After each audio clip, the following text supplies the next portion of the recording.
പക്ഷെ എനിക്ക് അറിയത്തില്ലായിരുന്നു എനിക്കിങ്ങനെ പനിയൊക്കെ പറ്റും. ഞാനൊരു ഡിസംബറൊക്കെ ആയപ്പോൾ എനിക്കിങ്ങനെ തോന്നി ഗിവവേ കൊടുത്തത് അമ്മയോട് വന്നിട്ട് എവിടെയെങ്കിലും പോവാന്നൊക്കെ.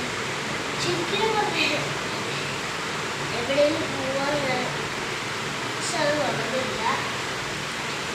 ഇന്നലെയായിരുന്നു ശരിക്കും നടക്കുന്നത്. ഞായറാഴ്ച നടക്കേണ്ട കാര്യം ഞാൻ വിചാരിച്ചു ഇന്നലെ ഡിസ്ചാർജ് ആവുന്നത്. കാരണം ദിവസം ഫിഫ്റ്റീത്താണ് വന്നത്. പക്ഷേ ഞങ്ങൾ വൈകുന്നേരം വന്നു. ഉച്ചയ്ക്ക് വന്നിട്ട് ഇന്നലെ വിട്ടേനെ. അപ്പോൾ ഞാൻ വിചാരിച്ചു ഒരുപാടിക്കുമെന്ന് വിചാരിച്ചു. പക്ഷേ എനിക്ക് അറിയത്തില്ലായിരുന്നു. പിന്നെ എനിക്ക് ചേച്ചിക്ക് എൻ്റെ ദൈവങ്ങളുടെ സിസ്റ്റർക്ക് എനിക്ക് ഗിഫ്റ്റ് കൊടുക്കാൻ പറ്റിയത്. ഈ പ്രാവശ്യം എൻ്റെ ബർത്ത്ഡേക്ക് എനിക്ക് അവർ ഗിഫ്റ്റ് തന്നിട്ടുണ്ട്. പക്ഷെ ഞാൻ ചെറിയ ഗിഫ്റ്റാണ് കൊടുക്കുന്നത്. എൻ്റെ ചേച്ചിക്ക് ഞാൻ ഡെയറി മിൽക്കിൻ്റെ ചെറിയത് മേടിച്ചു കൊടുക്കുന്നത്. ഇത്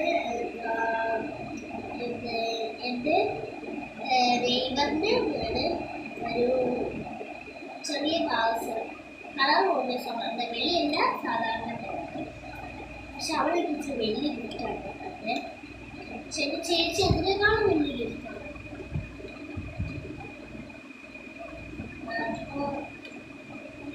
അപ്പോൾ കൊതുകൊക്കെ വരും. എന്താ എനിക്ക് അച്ഛൻ സിസ്റ്റർ പറയും കൊതുക് അകത്തേക്ക് കുറേ കൊതുക് അകത്തേക്ക് പോകും സിസ്റ്റർ പറയും. അപ്പോൾ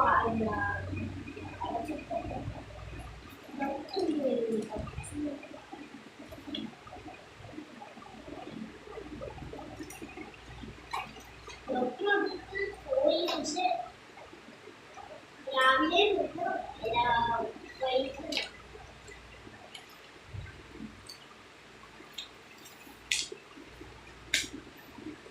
ഞാൻ നാളെ ഡിസ്റ്റർജാവും. അപ്പോൾ താഴെ പോയി ബില്ല് നോക്കണം. എവിടുന്ന് ബില്ല് പറയും താഴെ പോയി ബില്ല് നോക്കണം. എന്നിട്ട് ഇഞ്ചക്ഷനും നോക്കിയിട്ട് ഇവിടെ വീടും വിടുമ്പോൾ ഇപ്പോൾ ബില്ലായാലും ചോദിക്കും ന്യൂസ്. അപ്പോൾ നമ്മുടെ ബില്ലായാലും പോയി നോക്കുന്നത്. ഇന്ന് വരുമ്പോഴാണ് ഞാൻ അങ്ങനെ പ്രതീക്ഷിച്ചു. പക്ഷെ ഇന്നലെ നാളെ വിട്ടോ.